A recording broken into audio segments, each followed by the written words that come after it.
नन्दरूपाय विश्वोत्पत्त्यादिहेतवे तापत्रय विनाशाय श्रीकृष्णाय वयं नमः।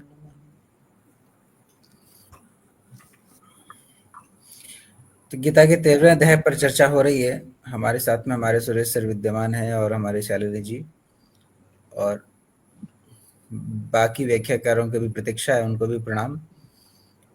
18वें श्लोक से हमारी आज चर्चा रहेगी जी। उसको मैं पाठ कर देता हूँ, उसके बाद शालिनी जी उसको व्याख्या करें। इति क्षेत्रं तथा ज्ञानं ज्ञेयं चोक्तं समासतः मद्भक्त एतद्विज्ञाय मद्भावायोपपद्यते। इस प्रकार क्षेत्र तथा ज्ञान और ज्ञेय को संक्षेप से कहा गया है। मेरा भक्त इसको तत्व से जानकर मेरे भाव को प्राप्त हो जाता है। कृष्ण से अर्जुन ने ये क्वेश्चन पूछे थे, क्षेत्र क्या है, क्षेत्रज्ञ क्या है, ज्ञान ज्ञेय क्या है। तो भगवान ने उनके सारे प्रश्नों के उत्तर दे दिए हैं। अब भगवान कह रहे हैं कि मैंने क्षेत्र, ये जो शरीर है उसका पूरा जो ढांचा है वो क्षेत्र कहलाता है। क्षेत्र की जो आत्मा होती है, ज्ञान वह गुण जो साधना जिनसे समझा जाता है ज्ञान है। ज्ञेय जो परम सत्य को जानने योग्य है परमात्मा, वो ज्ञेय है। तो इस तरह से बताते हैं। आगे कहते हैं कि मद भक्त एतद विज्ञाय मद भाव्यो पद्यते। भगवान कहते हैं कि भक्त क्षेत्र को, साधन समुदाय ज्ञान को, ज्ञेय तत्व परमात्मा को तत्व से जानकर मेरे भाव को प्राप्त हो जाता है। जिससे जो इन बातों को समझ लिया, अनुभव कर लिया, वह मदभाव यानी मेरे स्वरूप में स्थित हो जाता है। तो क्योंकि क्षेत्र को ठीक से जान लेने पर क्षेत्र से संबंध विच्छेद हो जाता है।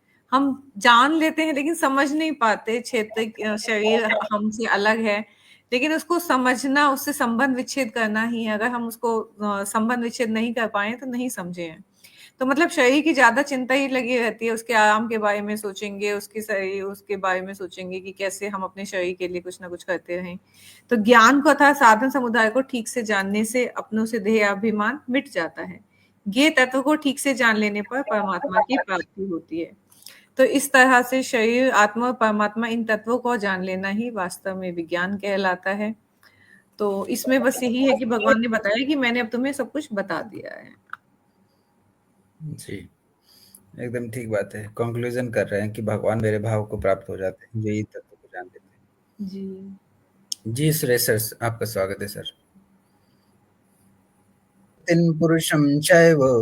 प्रकृतिं पुरुषं चैव विद्यधानादि उभावपि विकारांश्च गुणांश्चैव विद्धि प्रकृतिसम्भवान्।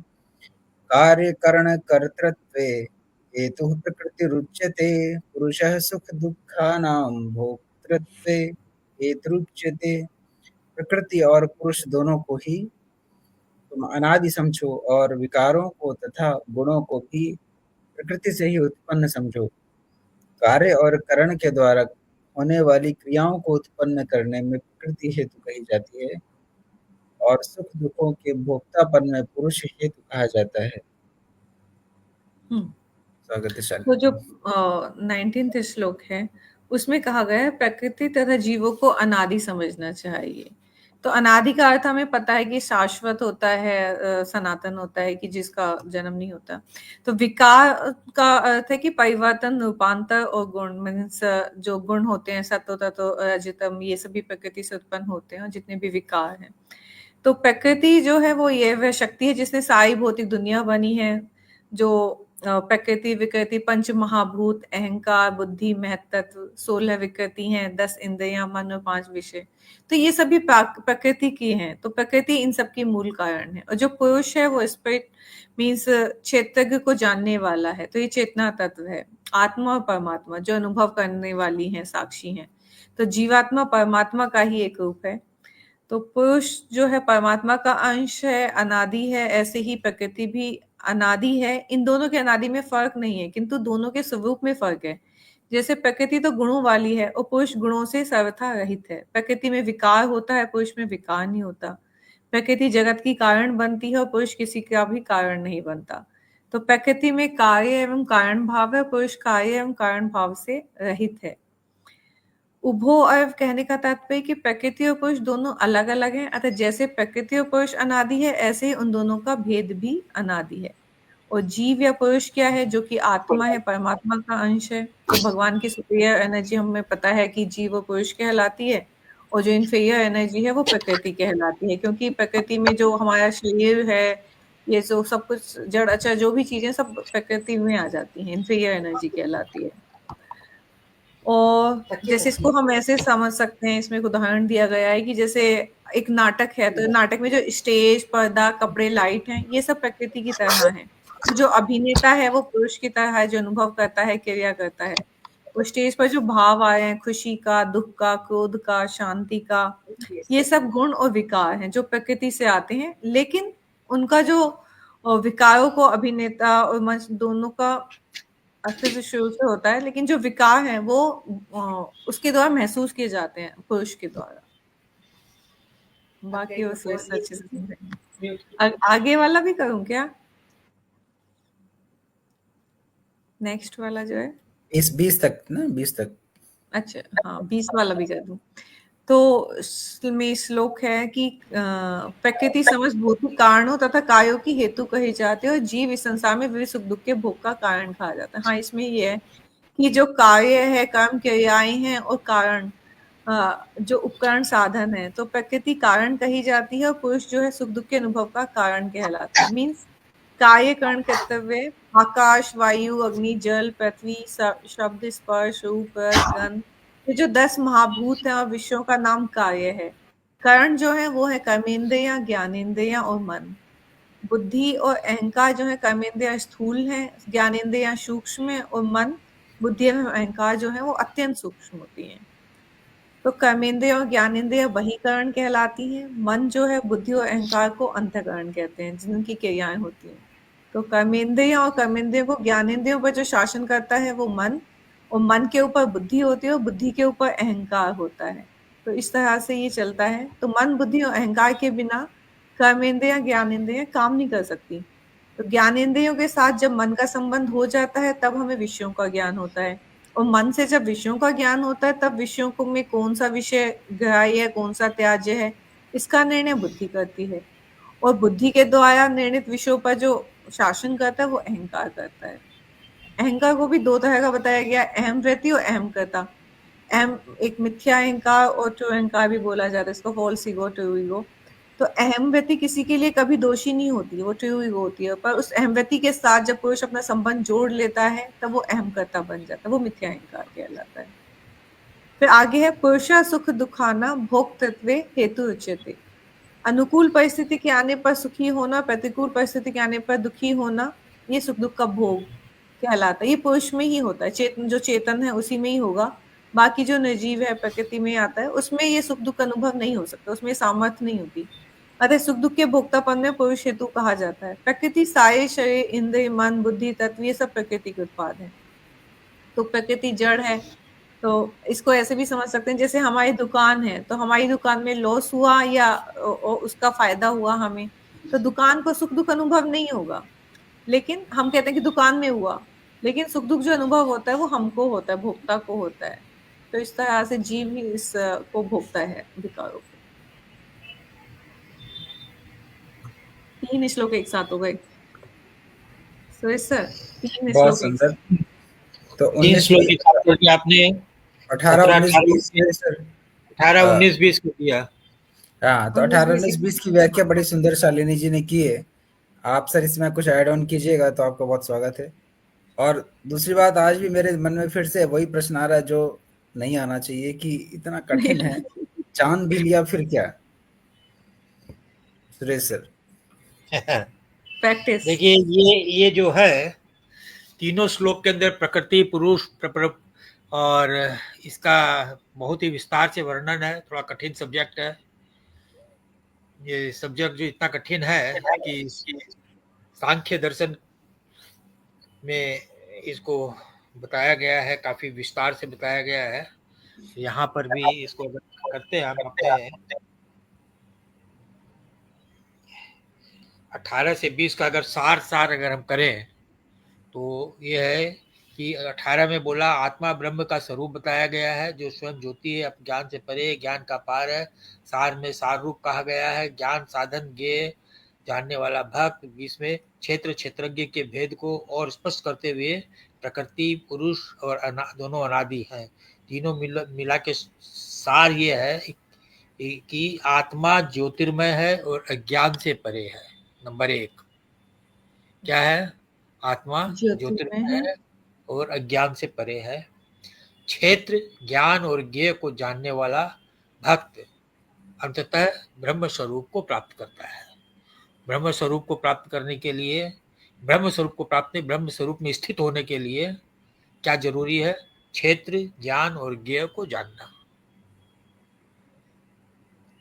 क्षेत्र को जानिए, ज्ञान को जानिए, ज्ञेय को जानिए।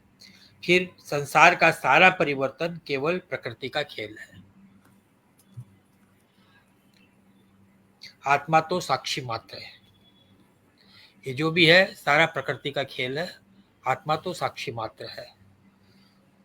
ये इसका बाकी तो विस्तार से शालिनी जी ने बताया ही है, मैंने सार बता दिया। बहुत सुंदर सुरेश सर। तो आगे के भी बता दीजिए सर। आप पढ़िए। स्थो ही भुंक्ते अरे वाह, प्रकृति जान गुणान कारणम गुण संगोस्य सदसद्यो निजन्मसु। प्रकृति में स्थित पुरुष ही प्रकृति जन्य गुणों का भोक्ता बनता है और गुणों का संग ही इसके ऊंच नीच योनियों में जन्म लेने का कारण बनता है। जय शालिनी जी, स्वागत है आपका। तो इसमें तो सिंपल समझ में आ रहा है हमें कि जो वास्तव में पुरुष प्रकृति में स्थित नहीं है, परंतु जब प्रकृति के साथ तादात्म्य करके शरीर में और मेरा मान लेता है कि तब वह प्रकृति में स्थित कहा जाता है। तो ऐसा प्रकृतिस्थ पुरुष गुणों के द्वारा अनुकूल परिस्थिति आने पर सुखी होता है, प्रतिकूल परिस्थिति आने पर दुखी होता है और फिर प्रकृति जन्य गुणों को भोगता रहता है। जैसे मोटर दुर्घटना में मोटर और चालक दोनों का हाथ रहता है। क्रिया के होने में तो केवल मोटर की प्रधानता होती है, पर दुर्घटना जो दंड है वो चालक कर्ता को ही भोगना पड़ता है। ऐसे ही सांसारिक कार्यों को करने में प्रकृति और पुरुष दोनों का हाथ होता है। प्रकृति हमें भटकाती रहती है, हम भटकते रहते हैं। तो क्रियाओं के होने में केवल शरीर की प्रधानता होती है, पर सुखद और दुख का जो फल है तो शरीर से अपना संबंध जोड़ने वाले पुरुष कर्ता को ही, मतलब आत्मा को ही भोगना पड़ता है। अगर वे शरीर के साथ अपना संबंध ना जोड़े और संपूर्ण क्रियाओं को प्रकृति के द्वारा ही होती हुई माने, तो वह उन क्रियाओं का फल भोगने वाला नहीं बनता। तो ये बहुत अच्छा वो है कि हम अपने को बिल्कुल डिटैच कर लें शरीर से। तो यहाँ पर बताया गया है कि हम किस प्रकार विभिन्न शरीर को प्राप्त करते हैं। प्रकृति के साथ जीव के विभिन्न गुणों की संगति के कारण ही अगर हम सतोगुणी होते हैं तो अगला जन्म अच्छा मिलता है, स्वर्ग में देवताओं का सा मिल सकता है। रजोगुणी मोड ऑफ पैशन में होते हैं तो मानव जीवन मिलता है या कुछ जन्म मिलेगा। मीन्स अगर अच्छा काम किया है तो रजोगुणी में ही हमको अच्छा धनवान वैसा परिवार मिल जाएगा, और अगर खराब कर्म किए हैं तो गरीब निर्धन या मतलब कम बुद्धि वाला वैसा मिल जाएगा। शरीर भी स्वस्थ मिलेगा या कैसा मिलेगा, सब हमारे पिछले कर्मों पर डिपेंड करता है। और तमोगुणी होने पे हमें फिर जानवरों की योनि मिलेगी। तो इसमें लिखा हुआ है गीता में साफ कि ये सब चीजें हैं। तो अगर हमें भगवत धाम वापस जाना है तो 3 गुणों से ऊपर उठना चाहिए। कि अगर हम सतोगुण में भी होते हैं तो भी हमें वापस आना ही होगा। तो इसलिए हमें 3 गुणों से और ऊपर उठना है, और इसके लिए हमें वही है कि हमें प्रकृति के 3 गुणों से ऊपर उठने के लिए अपने शरीर से संबंध हटाना होगा, और तभी हम दिव्य आत्मा उसको प्राप्त कर पाएंगे। प्रकृति को भोग कर उन पर अपना प्रभुत्व जमाने के लिए कंट्रोल करने की इच्छा जो होती है उसकी सब आकांक्षाओं को खत्म करना होगा। क्योंकि ये इच्छाएं ऐसी हैं कि हम अगर ज्यादा भी ज्ञानी जो हो जाते हैं वो भी सोचते हैं कि मैं ज्यादा ज्ञानी हूँ और मैं ज्यादा ज्ञान है बाकी में नहीं है। तो ये सब चीजें बढ़ती रहती हैं। तो हमें बहुत सावधानी पूर्वक, बहुत सरलता से, सावधानी से अपने ज्ञान में, अपने शरीर में डिटैच में रखना है। जी बहुत सुंदर समझाया। सर आ गए। नमस्कार गणेश गणेश जी को सर। स्वागत है। सुस्वागतम गणेश जी, आपको जय श्री कृष्ण। आज तो गणेश सर जी ने गाड़ी चला दी है। हाँ जी, आज 4 श्लोक हो गए। 4था श्लोक चल रहा है अभी। हम लोग आज हम लोग नहीं है, आज वो क्या बोलते हैं वंदे भारत की स्पीड से चल रहे हैं। बहुत बढ़िया, बहुत बढ़िया। तो इस श्लोक के अंदर जो है उसका शंकर भाष्य जो है, मैं खाली वो पढ़ देता हूँ कि यद्यपि आत्मा नित्य अकर्ता और असंग है, तथापि अविद्या से देहाभिमान करने के कारण वह प्रकृतिस्थ मान लिया जाता है। इस भ्रांति से वह प्रकृति के गुणों सत्व रजस तमस के प्रभावों का अपना अनुभव मानकर भोगता प्रतीत होता है। वस्तुतः आत्मा भोग करता नहीं है, किंतु गुण संग आसक्ति ही जीव का संसार बंधन और पुनर्जन्म का हेतु है। इसलिए जीवात्मा कभी भी शुभ और कभी अशुभ रजस तमस प्रधान योनियों को प्राप्त करता है। ये तो ये था इसका विवेचन जो है प्रकृतिस्थ पुरुष क्या है। आत्मा जो शुद्ध चैतन्य है, जब शरीर मन बुद्धि के साथ तादात्म्य करता है, मैं भोगता हूँ ऐसा भ्रांत अनुभूत करता है। गुण भोग क्या है? सत्व सुख शांति, रजस से कर्म आसक्ति, तमस से आलस्य, अज्ञान एवं अनुभव आत्मा से नहीं बल्कि प्रकृति के गुणों से है। इसका परिणाम क्या है? सत्व संग से देव योनि मिलती है, रजस संग से मनुष्य योनि मिलती है, तमस संग से अधम योनि मिलती है। मोक्ष का संकेत जब साधक गुणातीत हो जाता है, तब न तो भोगकर्ता की भ्रांति रहता है और न ही जन्म मरण का। इस श्लोक का मुख्य संदेश है, जीवात्मा का वास्तविक स्वरूप कभी बद्धता नहीं, केवल गुणों की ही आसक्ति ही संसार के बंधन और पुनर्जन्म का कारण है। ये बहुत 21वें बढ़िया। श्लोक का ये हाँ 21वें श्लोक का हमने तात्पर्य समझा दिया। अब क्या है कि इसके बाद वाला जो श्लोक है, इसके साथ साथ का ही श्लोक है। अभी गणेश सर बोलते हैं 4-5 श्लोक पे। जी, बहुत मजेदार श्लोक है और एक 3 से समस्या। बोलिएगा आप। जी, 18 से जो लेकर आप हाँ 18 से बोलिएगा। जी जी जी। दरअसल बहुत सारी बातें इसमें जो कही गई हैं उनको सचमुच समझना बड़ा मुश्किल हो जाता है।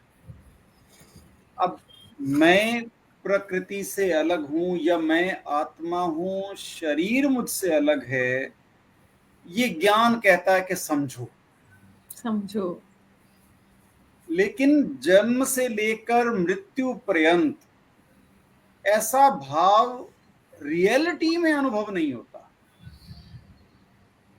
हमेशा ये लगता है कि जो कुछ भी है मेरा शरीर, बचपन से मुझे ही भूख लगी है, मुझे ही चोट लगी है, मुझे ही मजा आ रहा है, मैं ये भाव इतना प्रबल होता है कि सच्चा ज्ञान जिस दिन बड़े होने पर मिलता भी है कि मैं इस शरीर से अलग हूं, ये सिर्फ सुनने में तो बहुत अच्छा लगता है, लेकिन अगर जीवन पर्यंत इसका अनुभव भी होता रहे, उसके लिए एक टेक्नोलॉजी अगर भगवान हमें दे देता कि जब चाहूं मैं कुछ समय के लिए, चाहे वो लिमिट बांध देता कि इतने घंटे का छुट्टी का पीरियड है, तो इस आत्मा शरीर को छोड़कर भ्रमण करा और अपने आप को आत्मिक रूप में महसूस करके देख ले।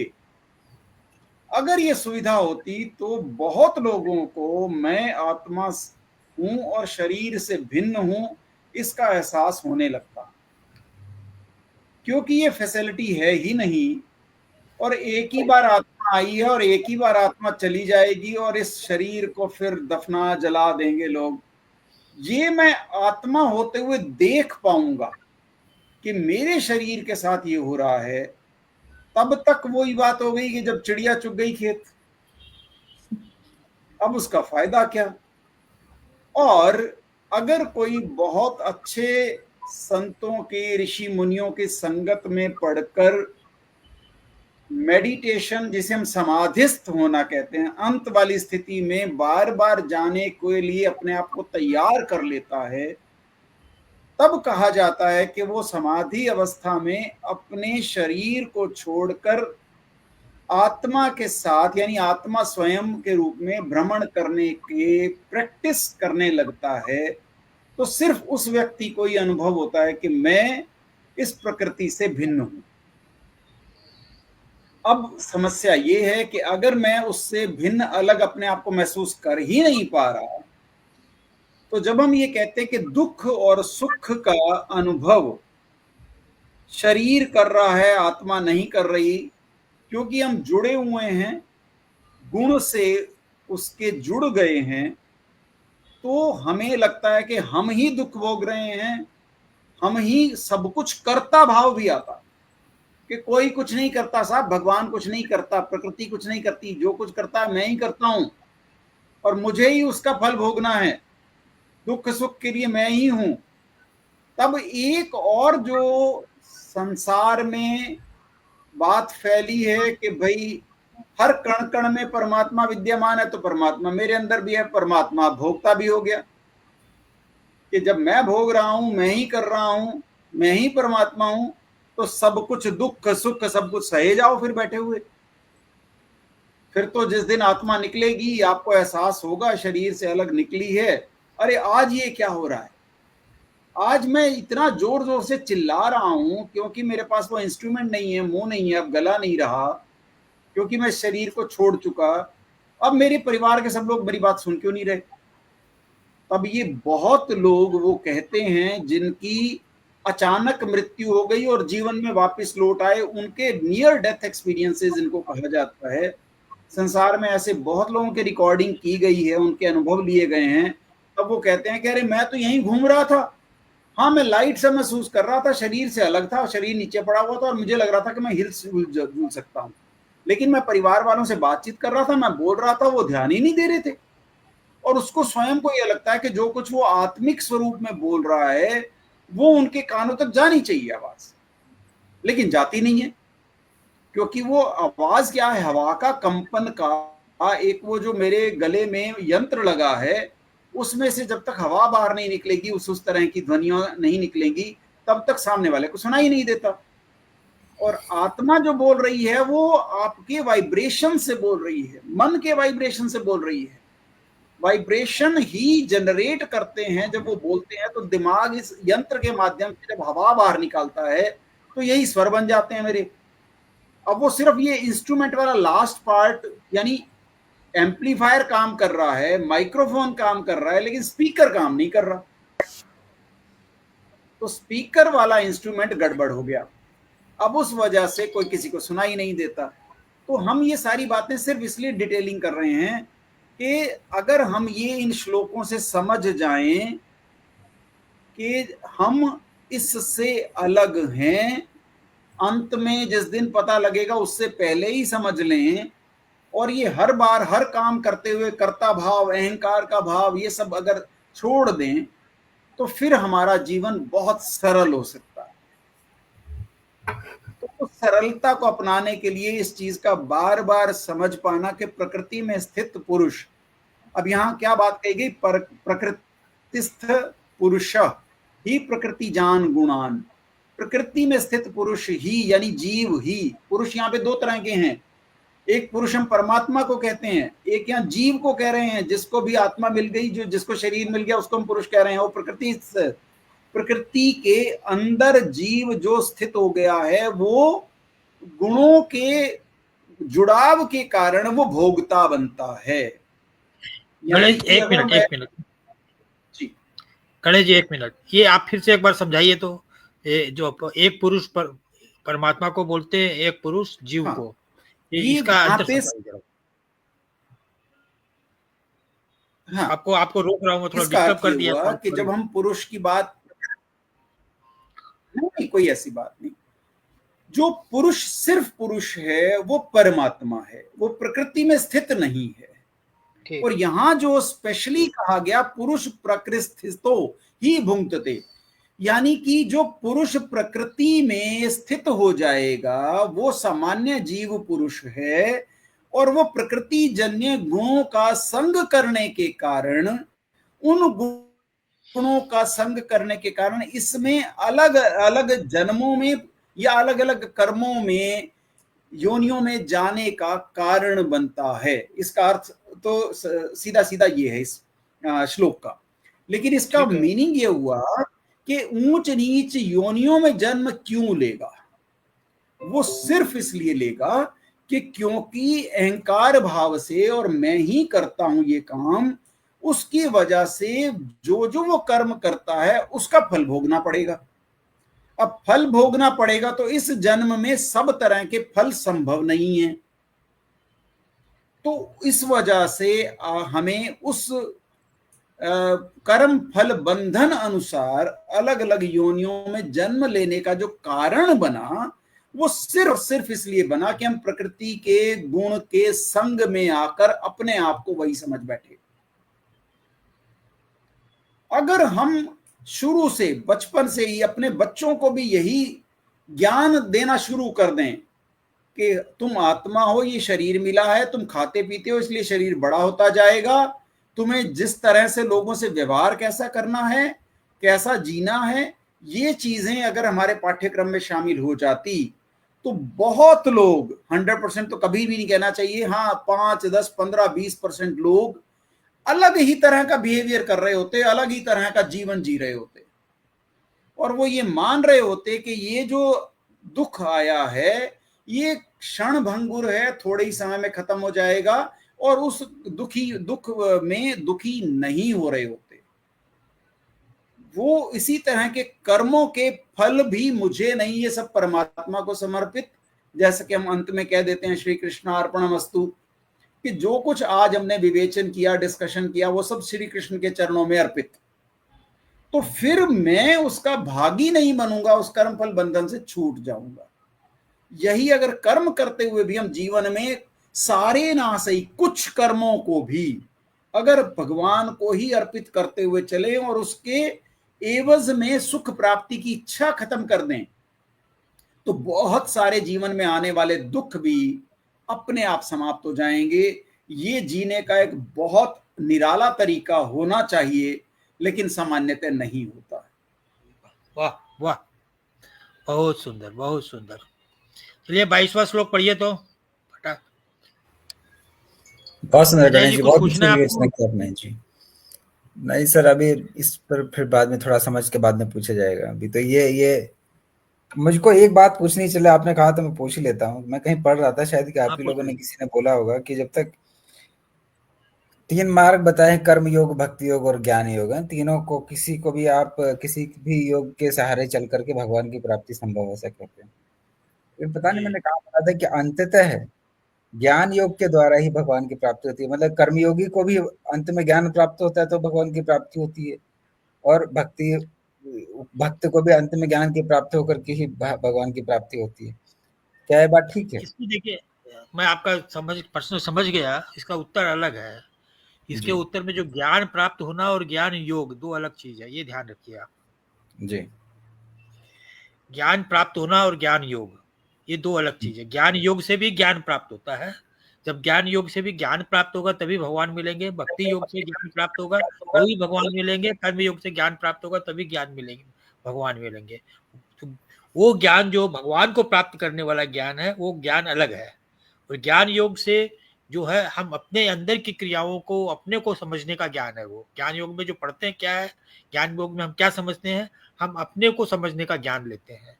जब हम अपने को समझने का ज्ञान ले लेंगे तो उसको जानने का ज्ञान मिल जाएगा। भक्ति योग में हम भक्ति से उसको जानने का ज्ञान लेते हैं, कर्म योग में कर्म करते हुए उसको जानने का ज्ञान लेते हैं। मैं सही हूँ, ऐसा मैं सोचता हूँ, गणेश जी बताएंगे।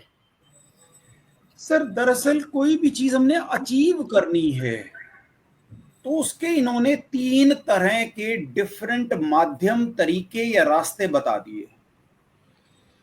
अब ज्ञान योग एक ऐसा योग है जिसमें किसी भी तरह का कोई कर्म किए बगैर आप ऋषि मुनियों से ज्ञान प्राप्त करते रहें और धीरे धीरे आपको वो सब संसार की, भगवान की पूरी जानकारी हो गई, ज्ञान हो गया, तो परमात्मा आपको उस स्वरूप में हर वक्त महसूस होने लगेंगे, यानी भगवत प्राप्ति हो गई।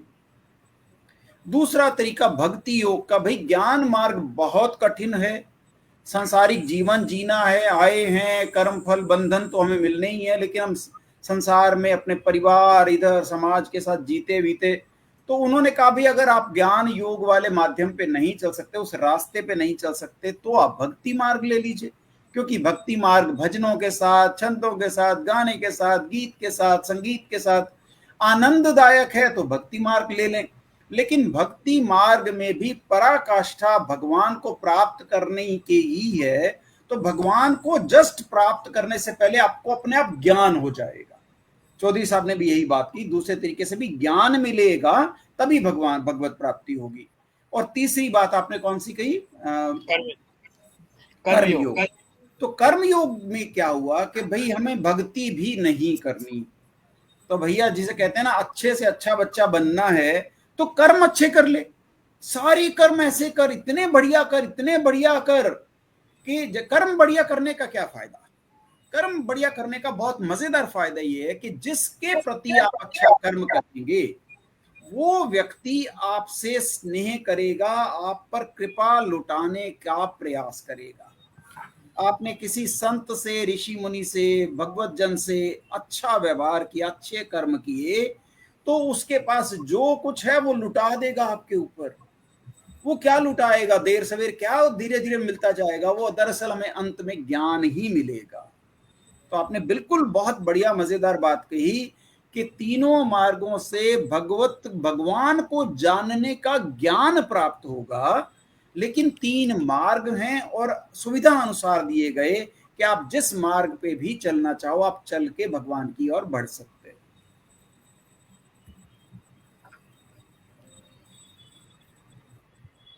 जी जी ठीक है, बहुत सुंदर, बहुत अच्छा आपने बताया। ज्ञान योग में भी तो यही है कि प्रकृति को समझना, जीव को समझना, आत्मा को समझना, परमात्मा को समझना, 24 तत्वों को समझना। ठीक है, तो यही तो बोलते हैं ना, जो इन सब चीजों को ढंग से समझ गया तो वो भगवान को प्राप्त हो जाएगा। इसको तो थोड़ा सा समझने की अर्थ है कि अपने को अलग कर लेना है, डिटैच कर लेना है, फिर मतलब सब चीज वही भगवान की समझ समझनी है। लेने का मतलब वही कि समझ लेना, अप्लाई कर लेना अपने आप को। इसको तो बहुत छोटे से तरीके से, बच्चों के तरीके से और समझते हैं। नर्सरी क्लास में बच्चे आए हुए हैं, टीचर आके बताता है कि भाई एक ट्राइंगल होती है, ऐसी होती है, ये होता है, वो होता है, ऐसे ऐसे मैथ्स होता है, साइंस होती है, और बच्चों को फटाफट समझ आ गई पिछले पूर्व जन्मों के कर्म अनुसार। तो ये हो गया सीधा ज्ञान मार्ग। अब दूसरा हो गया कर्म योग। कर्म योग में उसने कहा कि नहीं, आप ना ऐसे, एक बच्चा ऐसे खड़ा हो, एक बच्चा ऐसे खड़ा हो, ट्राइंगल बना लो, स्क्वायर बना लो, ये कर लो, वो कर लो। तो उन्होंने उस तरह से कुछ बच्चों ने समझ लिया। और कई जगह हो गया भक्ति योग के भाई देखो ऐसे ऐसी जगहों पर ऐसा करने से ऐसा मिला था, तो हम ऐसा करेंगे तो ये हो जाएगा। हम आम तौर पर भक्ति मार्ग में कथाएं सुनते हैं, भगवत महापुराण में भी कथाएं हैं, भागवत कथा में भी सिर्फ कथाएं ही कथाएं हैं। हम औरों को क्या कैसे कैसे प्राप्त हुआ उनकी बात से सुनकर उसको समझें, वो एक करके समझें और एक प्योर ज्ञान से समझ जाएं। तो इस तरह से मकसद यही था कि बच्चे को हमने ज्ञान देना है। और तीनों विधाओं से जिस तरह से भी टीचर ने पढ़ाया, अंत क्या था कि उसको सांसारिक चीजों की या पूरे संसार के अलावा जो कुछ है उन सब चीजों का ज्ञान हो जाए। ये एक और तरीका था, हमें कैसे समझना चाहिए। लेकिन मैं इसको बहुत सरल ढंग से जानता हूँ, समझता हूँ कि ज्ञान से चाहे तीनों रास्तों से जाए, किसी भी रास्ते से जाए, किसी भी योग से जाए, कर्म योग, ज्ञान योग, भक्ति योग, तीनों मार्ग से जाने के बाद ज्ञान हमको मिलेगा भगवान को प्राप्त करने का। बिल्कुल ठीक, वही हमने कहा। वो प्राप्त करने का ज्ञान अलग चीज है और ज्ञान योग का ज्ञान अलग चीज है। ज्ञान योग से हम ज्ञान ले लीजिए, ज्ञान लेके हमको भगवान को प्राप्त करने का ज्ञान फिर वो अलग मिलेगा। हमने इसको इस तरह से ही कहा कि इन तीनों मार्गों पर चलने के बाद जो उसका फल प्राप्त होता है वो फल है भगवान को जानने का ज्ञान। हाँ, ये बात सही है, एकदम सही बात है। ठीक है, बहुत सुंदर चर्चा। तो अब हम अगले 22वें श्लोक को बढ़ते हैं। पढ़िए।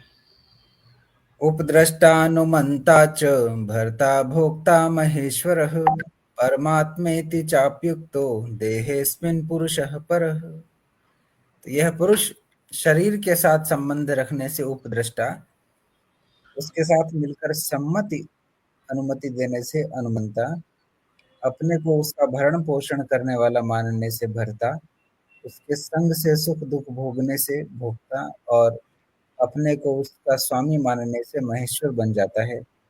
परंतु स्वरूप से यह पुरुष परमात्मा इस नाम से कहा जाता है। यह इस देह में रहता हुआ भी इस देह से पर सर्वथा संबंध रहित ही है। शालिनी जी तो शायद डिस्कनेक्ट हो गया है, तो मैं गणेश जी से प्रार्थना करूंगा कि आप ही इस श्लोक के बारे में बताएं। ये जो हमने अभी तक बातें की उसी का और एक्सटेंशन देते हुए उसी को और समझाने के लिए बहुत अच्छे अच्छे शब्दों का प्रयोग किया गया है। वो ये कह रहे हैं कि आप अपनी स्थितियां किस तरह से बदलते हैं। आप आत्मा हैं, शरीर में हैं, ये बात जानने के बाद, इको हो रहा है कहीं पे, तो उसके बाद आपको अगर आप शरीर के साथ संबंध रखते हो, मैं आत्मा इस शरीर के साथ संबंध रखता हूं, तो आप उपदृष्टा कहलाएंगे। दृष्टा किसे कहते हैं? जो जनक अष्टावक्र का जो संवाद है वो कहते हैं कि भाई मुझे अनुभूति करा दो कि मैं आत्मा हूं, और अभी करा दो। कहता है ये तो बहुत सरल काम है, 1 मिनट में जस्ट मैं एक सेंटेंस कहूंगा और ये हो जाएगा। इसका अर्थ ये था कि उस सेंटेंस को आपने उसी तरह से अनुभूत करना है, सेकंड्स में अपने आप को आत्मा के रूप में एकदम देखना और शरीर को अलग देखना और आप अलग हो गए। उसी तरह से यहां पे कहा कि दृष्टा है जो देख रहा है, यानी आत्मा को कहा, और उपद्रष्टा वो है जो आत्मा देखते हुए भी किस तरह से देख रही है कि मेरा इस शरीर से संबंध है, ये मैं ही हूं, मैं ही गणेश दत्त हूं, मैं ही सुरेश चौधरी हूं, ये मान मैं जब बैठ लेता हूं, मान जाता हूं, तो मैं उपद्रष्टा हो जाता हूं, दृष्टा नहीं रहता। और फिर उस शरीर के साथ, शरीर के कर्म क्या हैं कि वो शरीर जब बच्चा भी पैदा होता है वो हाथ हिला सकता है, पैर हिला सकता है, मुंह हिला सकता है, सांस ले सकता है, हृदय चल रहा है। तो इन सारी चीजों के साथ धीरे धीरे करते करते जब मैं सम्मति या अनुमति दे लेता हूं कि हाँ ये होना चाहिए, जैसे मेरे मस्तिष्क ने कहा, मन ने कहा कि हाथ ऊपर उठाओ, या भूख लगी है अंदर से लग रहा है तो मैं रोना शुरू करूं, मुझे कुछ मिले, तो वो अनुमंता बन गया। पहले सिर्फ संबंध क्रिएट किया था, उपदृष्टा था। जब संबंध के बाद सम्मति और अनुमति देने से कि मैं ऐसा करूं, ऐसा ही होना चाहिए, ऐसा होगा, तब वो अनुमंता बन गया। ये अगली स्थिति बन गई।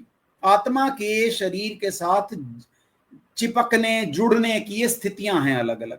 और जब मैं अपने आप को ये मानूं कि मैं ही कुछ करूंगा, उठा के मैं फ्रिज से कुछ खा सकता हूं या कमा के खा सकता हूं, या मैं बड़ा हो गया हूं, जैसे जैसे उस तरह से मैं फील करता हूं कि मैं अपना भर्ता भी हो गया हूं, यानी कि अपने आप को मैं उस शरीर का भरण पोषण करने वाला मानने लगता हूं, तो मेरी स्थिति भर्ता की हो जाती है।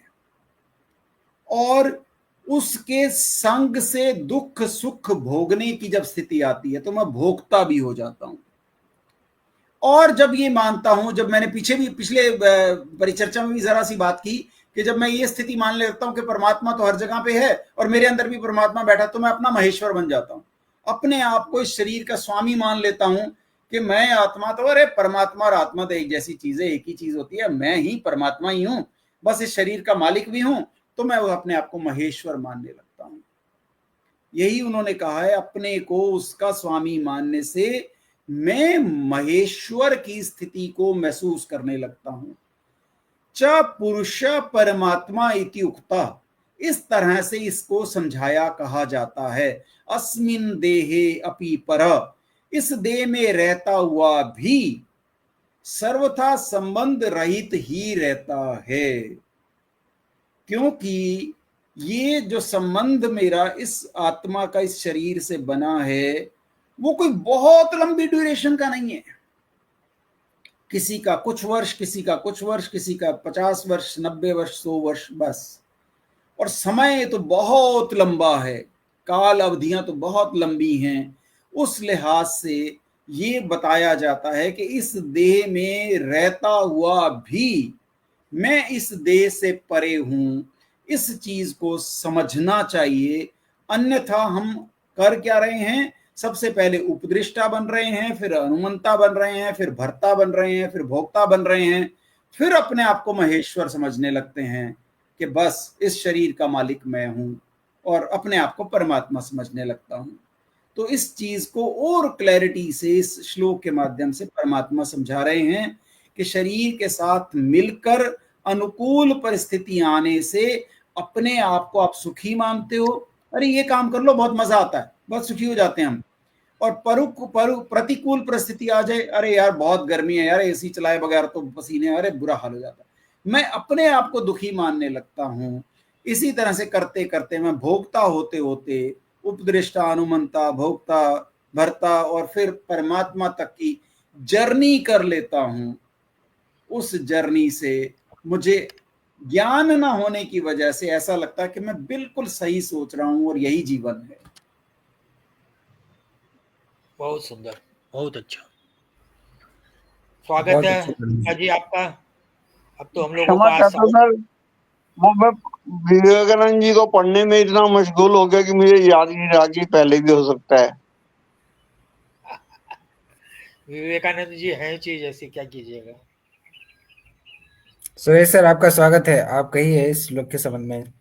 इस श्लोक के संबंध में मैं थोड़ी तो दार्शनिक ये कौन सा श्लोक व्याख्या कर चल रहा देता है हूँ इसकी थोड़ी सी। सर, कौन 22वां सा श्लोक है? 22वां ठीक है जी। तो मैं थोड़ी सी दार्शनिक व्याख्या कर देता हूँ संक्षेप में। 21वें श्लोक में हमने पढ़ा कि जीव यानी पुरुष गुणों के साथ संग करके भोग करता है और पुनर्जन्म पाता है, संक्षेप में। 22वें श्लोक में बताया गया है कि शरीर में परमात्मा भी स्थित है, जो साक्षी है और नियंता है, परंतु कभी बंधता नहीं है। परमात्मा के 6 स्वरूप है। क्या? उपद्रष्टा मतलब केवल साक्षी, अनुमंता बिना उसकी इच्छा के कोई क्रिया नहीं होती, भर्ता जगत और जीव को धारण करता है, भोक्ता आनंद का वास्तविक स्वरूप है, महेश्वर परम नियंत्रता है। जो महेश्वर है, यहाँ पे शंकराचार्य जी ने भी कहा है कि परमेश्वर मतलब संपूर्ण सृष्टि का नियंता है। परमात्मा सर्वव्यापी देह के भीतर भी विद्यमान है। जीव अविद्या से भोग करता प्रतीत होता है, परमात्मा नित्य मुक्त नियंता और साक्षी है। इस प्रकार गीता बताती है कि एक ही देह में जीवात्मा और परमात्मा दोनों के अधिष्ठान को समझना आवश्यक है। इस श्लोक से क्षेत्रज्ञ की व्याख्या पूरी हो जाती है। यहाँ स्पष्ट हो जाता है कि प्रत्येक शरीर में 2 सत्ता है, एक जीवात्मा व्यक्तिगत चेतना, दूसरी परमात्मा सर्वव्यापी चेतना।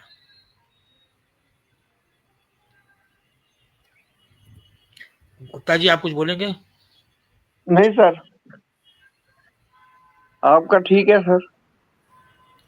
इसमें हल्का सा गुप्ता जी भी ज्वाइन कर गए हैं, पीछे वाले में थोड़ा सा और हमें बात और करने की आवश्यकता मुझे लगता है कि जब हमने कहा कारण गुण गुण संगोस्य सद सद्योनि जन्मसु, जब हमने ये बात कही तो साधक संजीवनी में एक बहुत अच्छे वाक्यांश का प्रयोग किया गया। उन्होंने ये कहा कि ये जो जितनी भी योनियां हैं जिनमें मनुष्य जाता है, पहले तो उन्होंने ये कहा कि जाता क्यों है कि गुणों का संग कर लेता है। गुण कौन से? जो प्रकृति के गुण हैं। वो कौन से गुण हैं? सत्व, रज और तम है।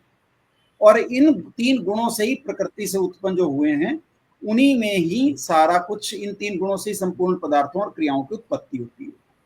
तो सबसे पहले हमने कहा कि 3 गुण हैं, सत्व, रज और तम, और इन गुणों की प्रकृति से उत्पन्न हम अलग अलग योनियों में जाते हैं। तब उन्होंने कहा कि योनियां भी 2 तरह की हैं, एक सत्य योनि है और एक असत्य योनि है। सत्य योनि वो हैं जिन योनियों में सुख की बहुलता होती है, बहुत ज्यादा सुख है लेकिन दुख भी हैं, बस ये कि कम है, बहुत कम है मे भी, और सुख ज्यादा है, तो वो सत्य योनियां कहलाती हैं। और जिन योनियों में दुख की बहुलता होती है उसे असत्य योनि कहते हैं। पुरुष का सत्य और असत्य योनियों में जन्म लेने, दोनों में जन्म लेने का कारण गुणों का संग है। और गुण हमने पहले ही कहा कि सत्व, रज और तम है, जिसकी वजह से संसार में संपूर्ण पदार्थ और संपूर्ण सारी क्रियाएं उत्पन्न ही इन 3 गुणों के कारण होती हैं। ये हमें याद रखना चाहिए। बहुत सुंदर जी, बहुत सुंदर, बहुत सुंदर। गणेश जी, अच्छी चर्चा रही आज की। जी गुप्ता जी। जो ये जो 22वें श्लोक की बात की ना आपने, 21वें की, आज ना मैं दिन में राजीव मल्होत्रा की बुक पढ़ रहा था, बीइंग डिफरेंट। उसमें एक बड़ी अच्छी बात उन्होंने कही है जो मुझे लगता है यहाँ पर लागू हो सकती है कि प्रकृति में स्थिति पुरुष प्रकृति से उत्पन्न त्रिगुणात्मक पदार्थों को भोगता है। तो उन्होंने बड़ी विस्तार से प्रकृति की जब बात की है तो उन्होंने संपूर्ण प्रकृति को लिया है सर। और विशेष जो हमारे वेदांत की या आप सनातन धर्म की बात कह सकते हैं कि मानव जाति प्रकृति में स्थित का अर्थ क्या है कि एनवायरमेंट से जोड़ा एक तो उन्होंने। दूसरा उन्होंने कहा कि प्रकृति में जितनी भी चीजें हैं, चाहे वो पक्षी हैं, चाहे वो पेड़ पौधे हैं, वनस्पति है, जानवर हैं, ये भी सब कुछ देते ही हैं। और जब आपने कहा ना त्रिगुणात्मक पदार्थों को भोगता है, तो आपने सही कहा कि वो 3 प्रकार हो गए, सत रज और तम। कि हम उनमें से क्या लेते हैं? हम उसमें से संजीवनी भी ले सकते हैं और धतूरा भी ले सकते हैं, लेकिन धतूरे के भी अपने गुण हो सकते हैं। तो ये जो श्लोक है राजीव मल्होत्रा की उस बुक के हिसाब से मेरे को लगता है कि बड़ा इंपॉर्टेंट है, जिसमें उन्होंने मुख्य रूप से आप ये कह सकते कि व्यक्ति को यानी कि मानव जाति को अन्य व्यक्ति के अतिरिक्त जितनी भी प्रकृति में स्थित जीव हैं, वनस्पति है, उनका संरक्षण करना चाहिए। कुछ इस प्रकार का भाव उन्होंने व्याख्या में दिया है।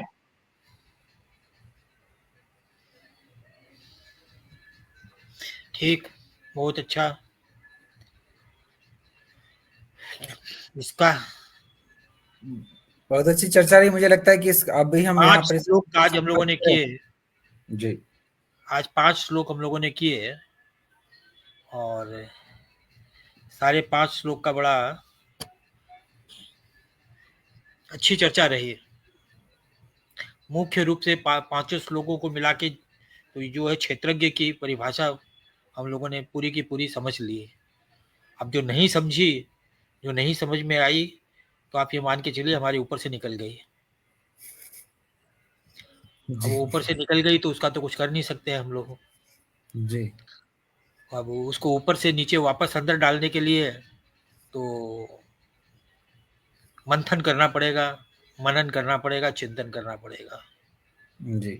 और हम लोग भोगी आदमी, मुनि ऋषि तो है नहीं, मुनि तो है नहीं कि अब हम लोग मनन चिंतन इतना कर पाए।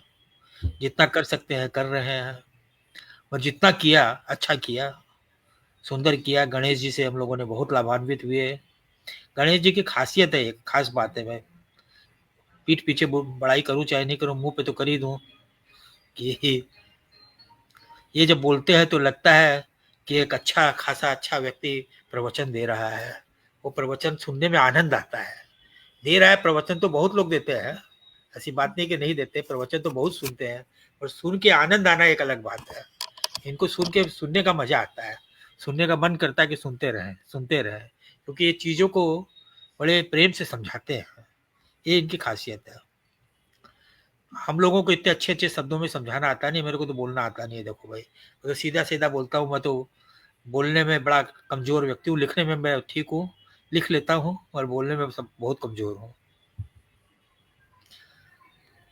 मुझे तो सर ऐसा लगता है कि गणेश जी से बाबों को खतरा उत्पन्न हो जाएगा।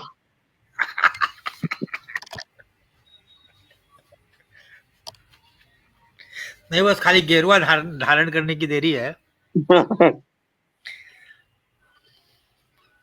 बहुत सुंदर, बहुत अच्छी रही चर्चा। तो आज का कार्यक्रम हम यहाँ पर संपन्न करते हैं। बिल्कुल, भगवान श्री कृष्ण और प्रणाम करिए। जी, जी गणेश जी, जी कीजिए।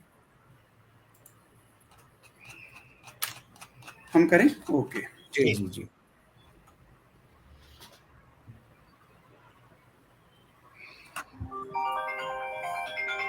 योगेशं सच्चिदानन्दं वासुदेवं व्रजप्रियं धर्म संस्थापकं वीरं कृष्णौ वन्दे जगद्गुरुं।